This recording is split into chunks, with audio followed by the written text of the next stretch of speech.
Mavs fans, you finally got your wish. After the historic trade sending Luka-Doncic to the Los Angeles Lakers, Nico Harrison said that time will tell if I'm right. And 9 months later, time ran out. The Dallas Mavericks finally did it. They fired the much maligned, heavily scrutinized GM Nico Harrison less than a year after the trade that sent shockwaves across the NBA. So how did we get here?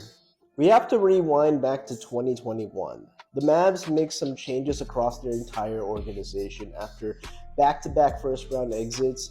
They parted ways with longtime head coach Rick Carlisle and Donnie Nelson, the GM. They bring in Jason Kidd, who helped bring the Mavs a title as a player back in 2011, and bring in a former executive from Nike known as Nico Harrison. At the time, Nico had no experience managing an NBA roster, but built good relationships during his time at Nike with several players. Although his biggest blemish was botching the pitch to Steph Curry, where he addressed him as Seth by accident and also pulled up the wrong presentation for Kevin Durant. This led to Steph's eventual partnership with Under Armour. In his first season as Mavs GM, the Mavs went on to win their first playoff series in over a decade and made it all the way to the Western Conference Finals, losing to the eventual NBA champion Golden State Warriors. The following offseason, we saw Nico's first big mistake as he failed to lock up budding star Jalen Brunson. As Nico Harrison had an opportunity on